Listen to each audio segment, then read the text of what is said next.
user interface will become so intuitive that the need to learn about IT to use it will become very minimal.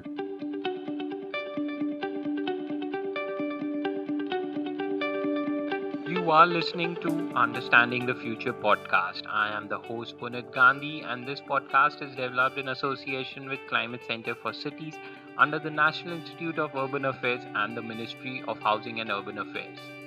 This is a podcast where we discuss about the future of work in the field of climate change, urban development, innovation, and sustainability with the help of leaders and visionaries working on ground as well as in the top management of public and private sector. Our objective is to better understand the future so that we can be prepared and intervene to enable climate actions in the urban areas.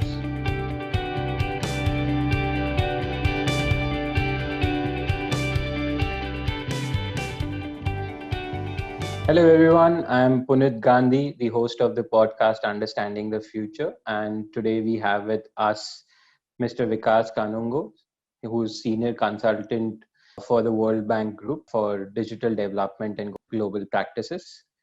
Mr. Vikas Kanungo will help us in understanding the future of digital urban governance. Welcome to the show, Mr. Vikas, and it would be great if you could just give us a brief background about yourself and the work you do with the digital development global practices. Thank you, Puneet.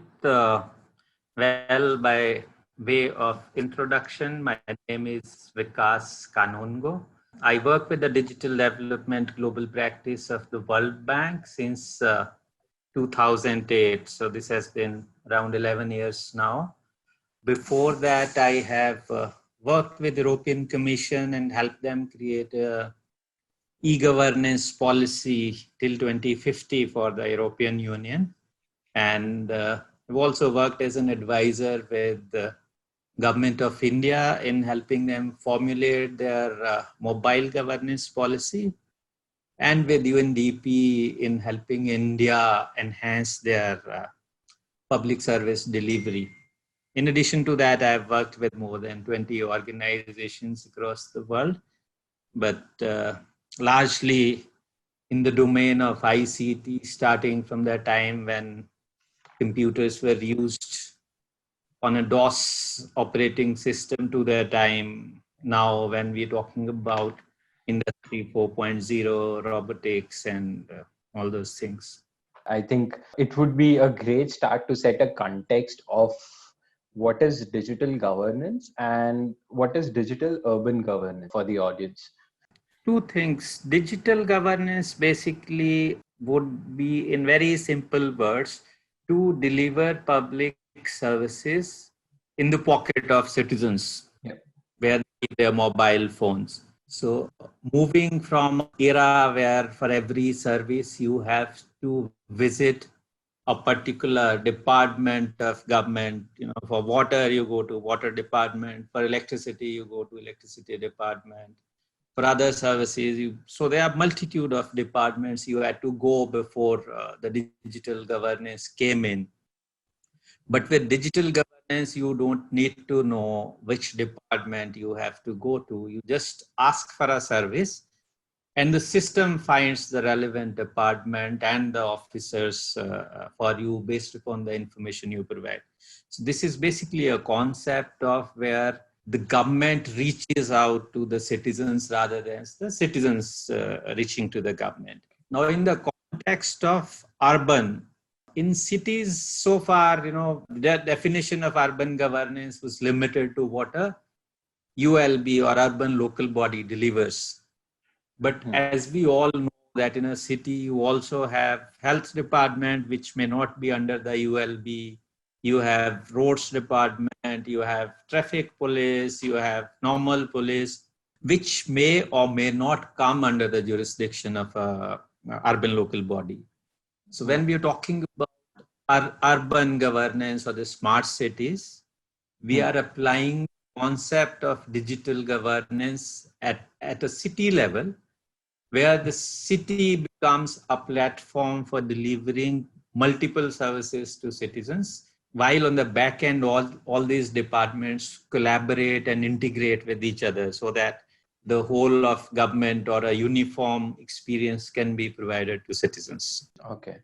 And if we have to look at it, I think that I'm sure that a lot of things have already happened in India also on these lines. We have also come up with something like Aadhaar, and now NDHM, National Digital Health Mission, is being talked about, and a lot of other services which have been digitized and which are technically at a lot of top levels that have come up from the center. Do you see such kind of things getting taken up by the urban body as well, or state body as well, to promote such kind of digital initiatives? Yes, in fact, if you look at the first stage of digital governance, the focus was largely on services which were ad hoc services. Say, for example, you put up a huge digital infrastructure to provide birth and death certificates, or in case of municipalities, I'll talk only about municipal services for a clarity. You talk about paying your property taxes, your water bills, or electricity bills. These are the services which basically are called ad hoc services, because for birth and death, the interaction of a citizen with the system is only once in a lifetime. Yeah. Or your domicile certificates, again, once in a lifetime. For property tax, once in a year. For electricity, once in a month. But with majority of the digital governance or the city governance using the digital means, people now look for day-to-day services. Say, for example, having transport in a city through multiple modes, whether it is bus, metro, or any other means. The citizen wants the government to provide a seamless service for that, to be able to have Wi-Fi's, hotspots while moving around in the city, finding out information about a place where you are. So with digital governance advancement, we have now moved to a stage where we are providing day-to-day services to the citizens based upon demand, rather than the earlier monolithic and ad hoc services. So that's a big change that has come over these years, at least at the cities level, where the penetration of smartphones and mobile devices is much more compared to the rural areas. Okay. So what are some of the major challenges do you see from your perspective in developing such things for the cities? And where do they lie as of right now in current context? So see, basically till now we had been talking about the services which could widely be put under an umbrella of e-governance services. Yeah. Now with Industry 4.0 technologies available with, say, for example, cameras, video cameras being installed in the entire city, the sensors for the water network, etc., we have now entered an era where e-governance services have only become a very small part of all the services which citizens want. With these Industry 4.0 technologies, we are talking about now cyber physical integration, which means we are trying to make our brick and mortar infrastructure smart by putting sensors. For example, nowadays, this is a common place in most of the cities where the street lights automatically, become on once the density of light from the sun goes down. And the moment that density increases, the lights go off automatically. You don't need any person from the municipality to be able to do it, which they used to do earlier. And each pole had a switch which had to be put on. Now with cyber physical integration, we've made this entire street light system smart, which can understand when it has to go up. And, one step further in some of the advanced countries like South Korea, etc., where the street lighting also manages its intensity based upon the profile of an area. Okay. So if there is an area where the crimes are more common, the lighting intensity in the night increases so that the place is well lit. Or if somewhere doing some festival, etc., the lighting can be changed based upon the mood, and you don't have to do it manually. The information fed in the system is used by an artificial intelligence module to do all these things for you. Similarly, the poles have these voice sensors. So the moment you hear a loud voice like a gunshot, automatically police is informed and the pole is able to tell the location as to where incident has happened. So now are moving into an area where the systems or the brick and mortar infrastructure becomes smart, so that the government deliver services on a proactive basis without a citizen even demanding it, which was not the case earlier. Earlier, you had to first request for a service, wait for somebody to look at your request and then deliver the service. Now the system knows, based upon who you are, where you are, and why you are there, as to what service you might require, and offers it proactively. Okay. And that is where I see, like, now a lot of services are also called on lines of major words like AI, ML, or blockchain are coming into to facilitate such kind of direct benefits for either managing the services or managing any other form of requirement for the city governments. At the same time, we are also talking about the integration of biometric and face recognition and things like that. That this will always work in the background, which citizens never know of it, and most of the time they don't know. But when we are talking about cameras recording, or basically traffic signals, now have most of them have good amount of cameras on roads which can monitor that if you have broken the signal, you can get a fine for it. So what other kinds of direct, apart from facial recognition and biometric, what kind of use cases do you see coming out of this whole ecosystem? So basically the way where I see this moving based upon what is happening in some of the countries which are on top of smart services index is where a citizen would be in a position to personalize the services for himself. Okay. Through an interface providers, which means two things. One, personalize, and second, do this personalization in real time, which means if I am traveling to the airport today and I might need a wheelchair, which means I will have to disclose my information about being a disabled. So, but I may need to disclose that information only for availing this service. Otherwise, maybe I want to keep it private to myself. So I'm able to personalize a service by giving a consent at one time for using my data. And after utilizing that service, withdraw that consent, so that particular information which I have shared may not be used for any other purpose. So it could be, going forward, we will soon see a scenario in next 5 to 10 years where each of the citizen would be able to personalize the government interface as per their own choice and preferences, not only for sharing information, but also the channel of choice. Say, for example, if I'm not very digitally literate and I want the services to be delivered to me through an IVR channel where I can speak in my language and interact with the system, or something which in India may not be seen immediately, but globally, if you see this entire cycle of development, we have moved from desktops to laptops to palm tops to mobiles, and the next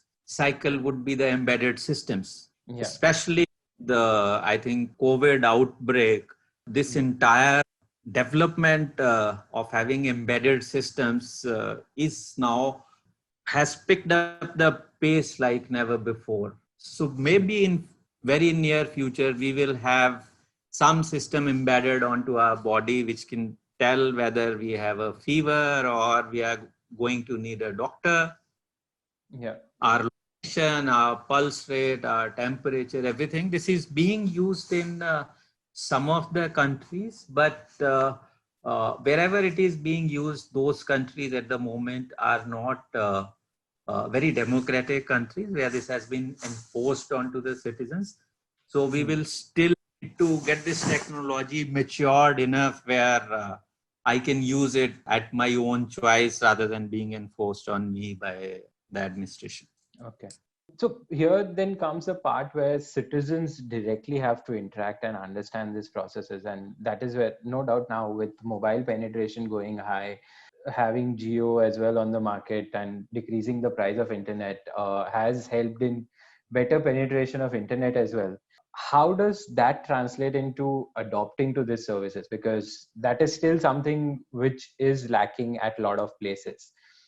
So how can that kind of incentivization be built so that more and more people can come in, not only people who are educated, but also people who are at the bottom of the pyramid and would require a lot of different benefits from the government? How can those be integrated into this whole ecosystem in urban areas? So I think that's very, very important question, and also till very recently been a challenge to many governments. You know, you have very low digital literacy at rural areas. There are language issues. How do you make sure that everybody has equal access to these services? But now with design thinking, with artificial intelligence, the scenario can totally be turned on its head. Instead of the requirement of citizens having to learn digital skills, would make machines learn about how citizens interact.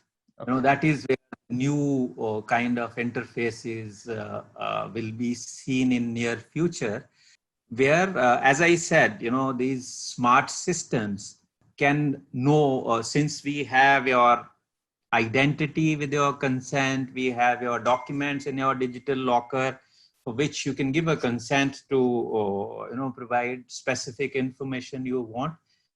The system can proactively know what kind of a service you might require and which is the channel of choice. So digital literacy no more would mean that you will need to learn interacting with very complicated software applications, but it would be as easy as writing a message on a WhatsApp group, or if you cannot even write, you're not even literate otherwise, you can speak, demand a service.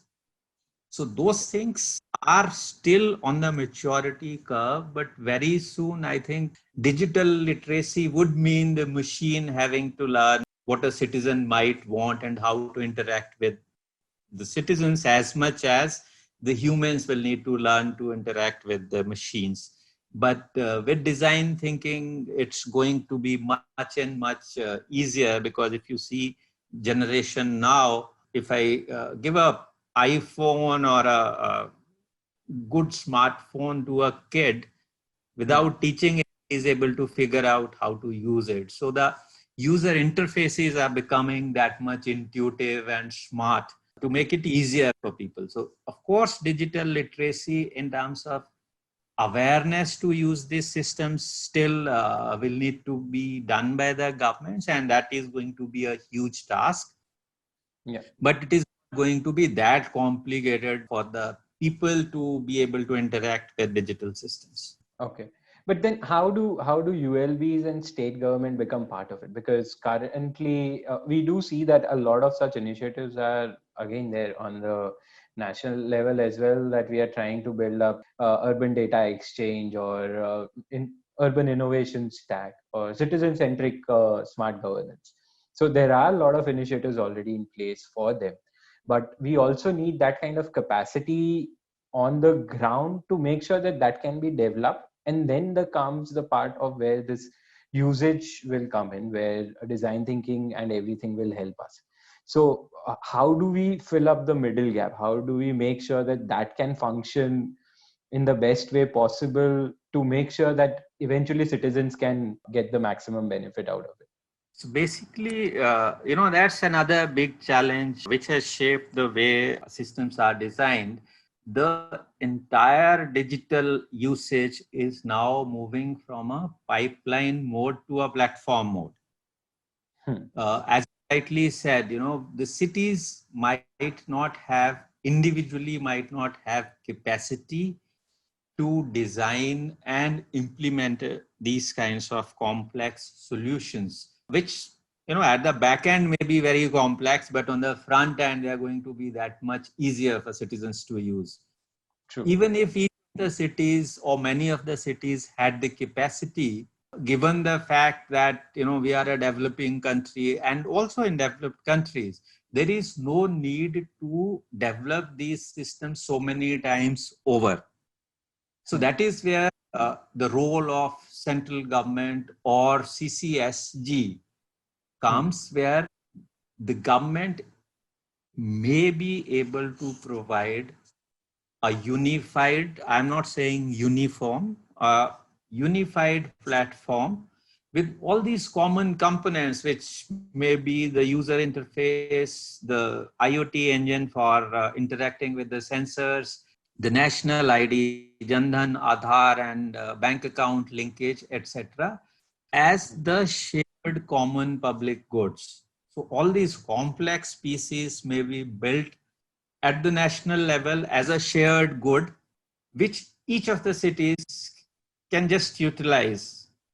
They can either utilize it free of cost, or they can pay a very minimal amount, which would be at least 1/50th of having to develop these systems on their own. So one of the good examples of that in India, at least, is already there with the Government of India announcing National Digital Health Blueprint, which basically provides for a shared common digital infrastructure for keeping your medical records, for accessing telemedicine, for talking to the best doctors, using the same platform, irrespective of which state or city you reside in. You would be able to use this common shared digital platform at a national level. I think a similar thing is being attempted through National Urban Innovation Stack, or NUGP, which is National Urban Governance Platform.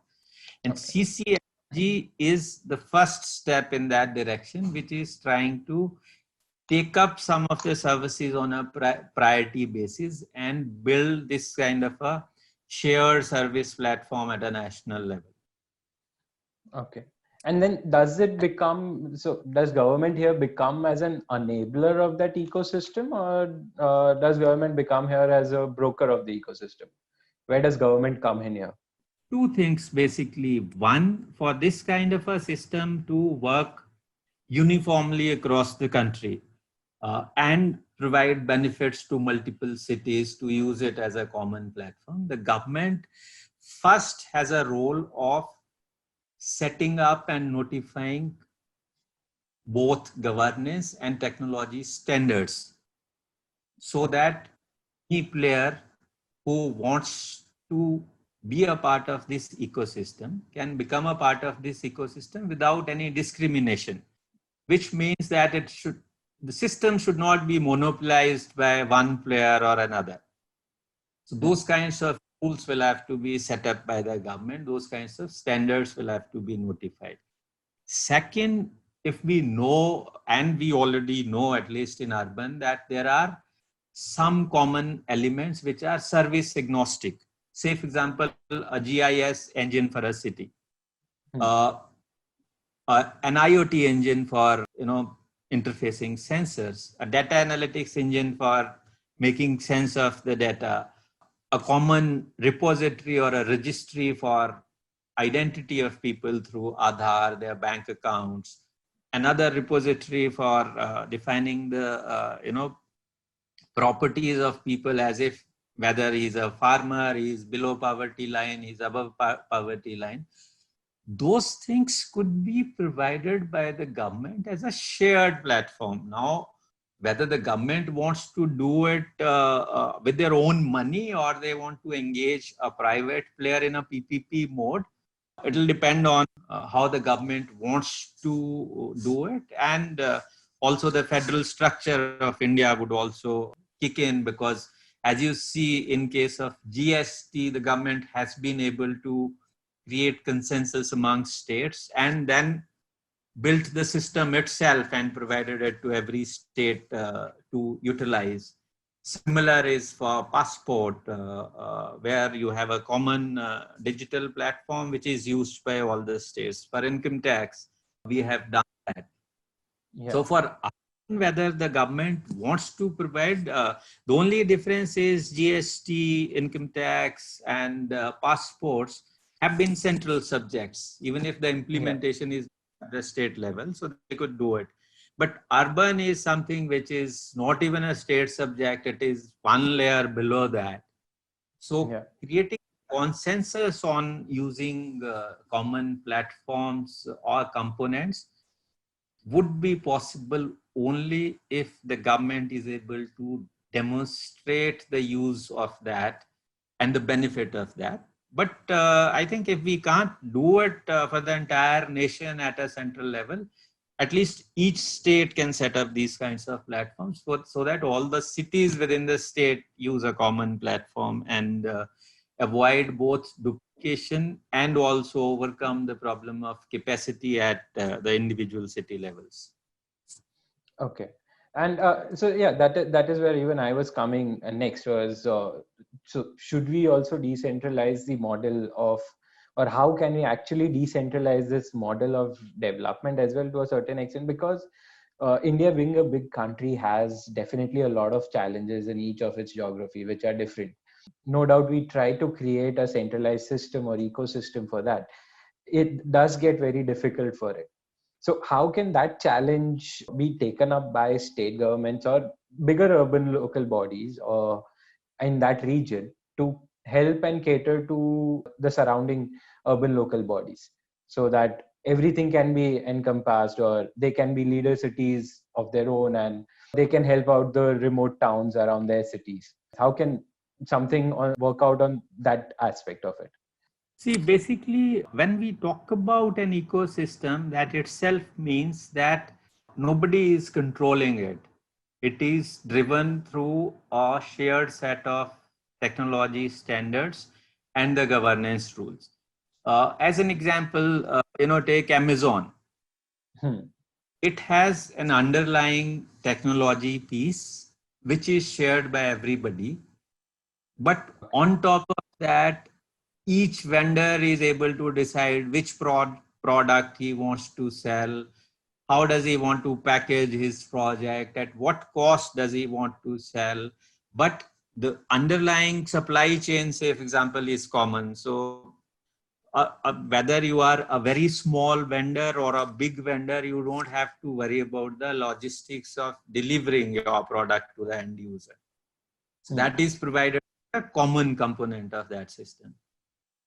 The data analytics piece, for example, if somebody has bought, say, a chocolate earlier and you selling chocolates, your product is automatically displayed to that person. So the data analytics, a small vendor in a village making his local chocolates doesn't have to worry about data analytics. So when we are talking about this kind of a national urban service delivery system, or rather than ecosystem, the components of your digital identity in the form of Aadhaar or linking it with your consent, the consent management artifact, using sensors, the IoT engine, etc., are the common platforms which do not require the ecosystem player to invest on that. But if, say, for example, based upon usage of your identity, location, and your income level, some small application provider had to develop a very innovative app. He would have a level playing field with somebody like TCS or Wipro, because the underlying architecture of data analytics, identity linkage, bank account linkage is already provided by the platform. So when we are talking about this ecosystem approach, it is not about controlling, it is about enabling multiple players to provide services by having a uniform and a level playing digital architecture, which is equally available to every player, irrespective of his size. So when we talk about this national urban innovation stack, we're talking about these artifacts. We're not talking about the applications. The applications would be specific, city specific. Anybody should be able to come in, and the cities would be in a position either to subscribe to some of these hundreds of applications which will be available on the platform, or develop their own applications, put them on the platform and make them available to others to use. So that's the concept. Okay. And that really sounds like an interesting concept to look at, because it is quite open in its own form, and there will be good amount of cross learnings as well as good amount of competitions I do see as well coming up, which might make the system better as well. So looking on those lines, how do you see a average city? So there will always be some front runners in this whole ecosystem and some who will lag around it on this whole part of digitization. So will it be more citizen based scenario where they will be front runners, or will it be lagging behind, or will it be adaptation of those state or ULBs where you see major challenge will come in? See, basically, whenever you do any kind of a new innovation, there are always front runners and there are always people who join late. This will happen in this case. So, say, for example, I remember when the mobile phones were launched, the incoming call was 24 rupees a minute and outgoing was also 24 rupees a minute. So there were few people who basically subscribed to that. But maybe it's a matter of study if somebody finds out that those would be the people who might have benefited the most by accessing information which was not available to others. Same with internet. But what happens is, once these people who are pioneers take this up and create economies of scales, the systems become more affordable, the interfaces mature, and more people are able to join in. So I think that's how any evolution happens. It is development, it is then reaching a threshold of stimulation, and then more and more people coming in. So this will happen in this case also. The only thing is, we can, and Government of India is doing that, Ministry of Housing and Urban Affairs, where you are reducing the entry barriers for those cities which are considered to be backward or not that tech savvy, by providing common minimum digital infrastructure to everybody. So today, a city which might be thinking, data analytics or using sensors is a very tough task. I don't have capacity to do it. But if they know that such a platform is available as a shared public good, and I only have to worry about a small application which is related to my usage on top of that, might be more people coming in at the beginning itself, because when we say we, the government, either at the central level or state level, would have taken care of most of the complexities and provided a common digital infrastructure to everybody. So this would, to my mind, this would actually make more people becoming mainstream at a much faster pace than if we implemented the way where we ask each city to do it on their own. Okay. And then one of the last questions I would have is on the lines of open data. And because this is such a huge amount of data that we are looking at, and a huge amount of information that will come up in terms of habits, which will definitely help if utilized properly by ULBs to cater and maximize their efficiencies on one side. But how does do you think that here open data portals will make more sense for them, or it has to be close to make sure that no misuse of this whole thing is done in any format? So see, basically, I don't know if you are aware that just about a week back, Government of India has launched something called Data Empowerment and Protection Framework. Okay. DEPA, the paper has been launched by Niti Aayog. Okay. This I'll surely is check it out. still, yeah, this is still at a stage where it is being put out for public consultation. But the basic philosophy of this data empowerment and protection framework is that data should be able to empower citizens, which means that so far we're talking about I will take your data and I ask you to sign on a consent or an agreement which says that I'll use your data, I'll use your contacts, I'll use your pictures, the kind of ones we sign on WhatsApp and everywhere. Yeah. This particular framework says that, that power now shifts to the citizen. So, it works on a premise that, we might have people in rural areas who might be financially poor, but they might be data rich by way of the data they generate with their transactions or with their activities. Yeah. When we empower them to become the owner of that data and then allow multiple agencies to use only that data which is required. Now, when we say that, there are requirements on the government side, and there is lots of data which is basically very much useful or required for the development plans of the country, but may not be very harmful if used. Say, for example, anonymized data about the income levels of citizens, or migration of people to know, where people are going and what kinds of jobs may be required. So that data can be put in the open data. When we say open data, it actually means that you convert the data into a machine readable format, taking out all the personal information, but only leave that information through which some intelligence may be derived for doing evidence-based planning by the governments.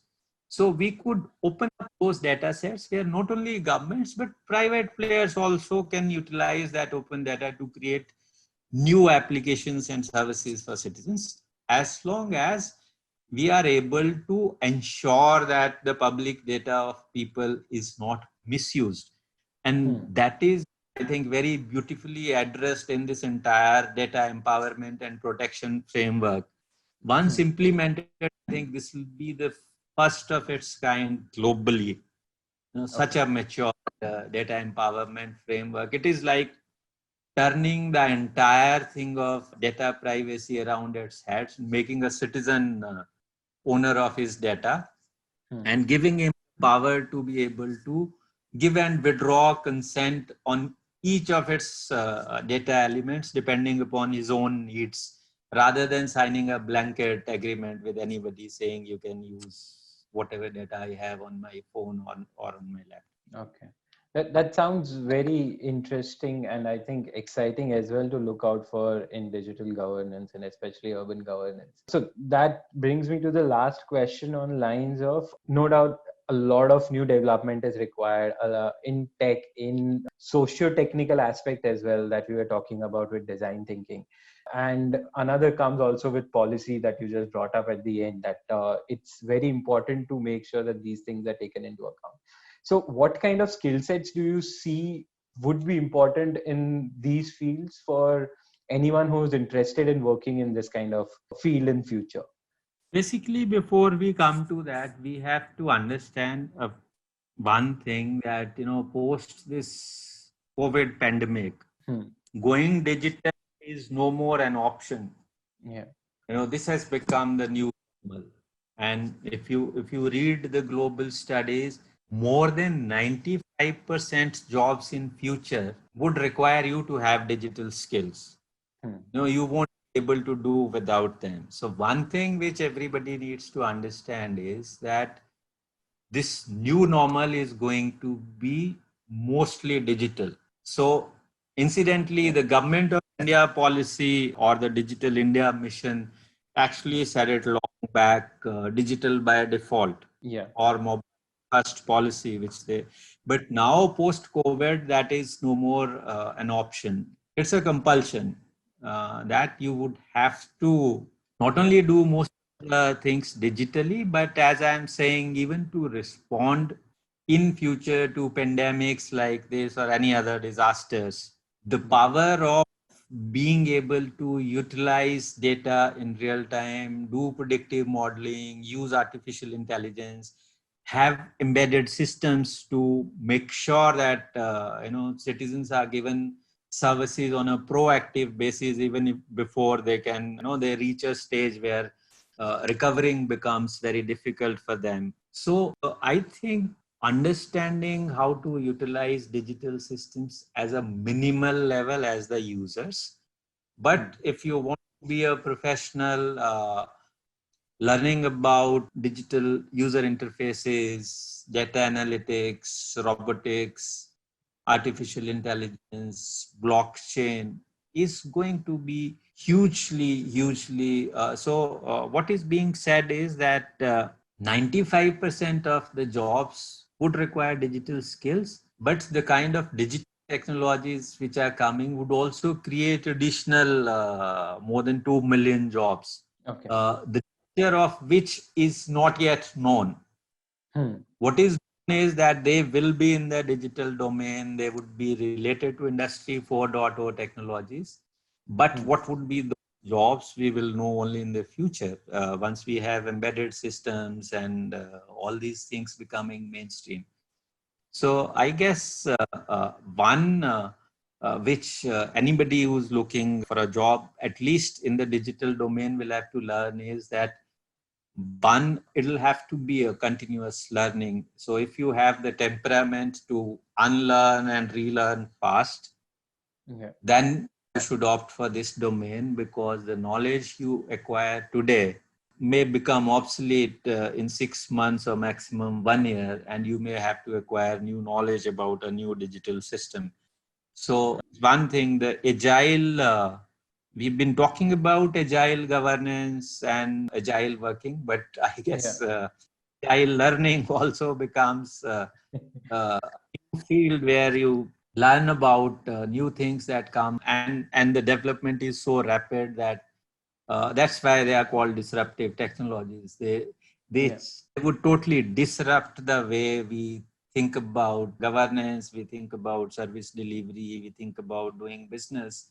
Everything is being disrupted by these technologies. And I guess the people who are coming next into their careers or their government jobs would have to not only learn these skills quickly, but will also be need to equally learn the skills of unlearning. I think that will be very important. But isn't 6 months to 1 year very aggressive when we look at it in the agile practice as well? Because learning, unlearning in a year's time as well is a huge task. And when we are talking about a country like India, which has 1.3 billion people, that's a huge risk in itself. While I would also try to believe on the line that maybe automated systems would have been advanced by that time, but still 1 year learning cycle might be too much for a lot of people. At least that is my thought process on those lines. Basically, I responded to your question of what skill people will have to learn who want to work in this domain. So end users, that much of unlearning is not required. The system that earlier is intelligent would be intelligent enough to change itself according to the needs, so that the user interface for the end users will remain the same. But those who want to be in a job of designing such systems, they will have to be adaptive. So it's not for those who are seeking to use these systems for getting services. They don't have to be that agile and change themselves, because user interface will become so intuitive that the need to learn about IT to use it will become very minimal. But able to design that kind of a system, the kind of skills you would require will change rapidly. Okay, So understood. you have to move from digital mobile technologies to nanotechnologies to surface technologies. That is something which is for the professionals who want to come into this field. But for the end users, including our city administrators, etc., who are making policies, etc., it will not be that difficult because front end would keep on becoming so simple that maybe in 10 years you don't need to learn about IT to be able to use it. It becomes part of your day-to-day life the way mobile phones have become. Okay, okay. Yeah, that does sound plausible. And yeah, that was very interesting as well to understand the whole ecosystem of digital urban governance and digital governance. Any last thoughts if you have and would like to share, that would be great. See, basically, as parting thoughts, I would say that the fact that a new normal has been thrust upon us, let's not look at it as a challenge, but look at it as an opportunity, because we have now, suddenly through this pandemic, got an opportunity to redesign the legacy systems, which without the pandemic would not have become possible. This could have taken another 15 years for the governments to move and change their systems. But the pandemic has now provided that opportunity where you're getting to redesign the entire system. So while redesigning, if we could utilize whatever is available today through Industry 4.0 technologies, we will be able to leapfrog and just bypass an entire era of development and reach the next level, or maybe catch up with the developed countries, maybe even do better than them, because our burden of legacy systems is much lower than they have.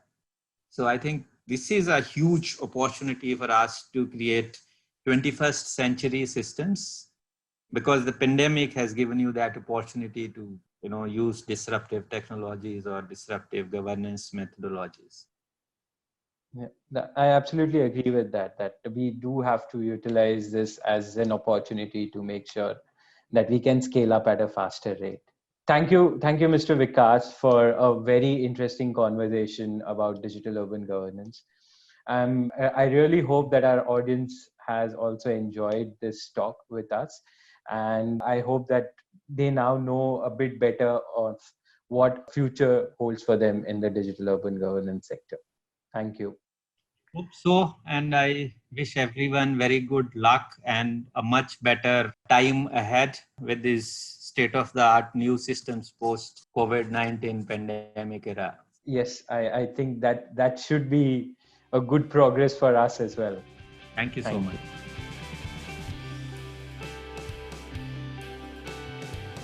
You have been listening to Understanding the Future podcast. To know more about Climate Center for Cities, visit us at www.c-q.niua.org and follow us on LinkedIn, Twitter, and Instagram.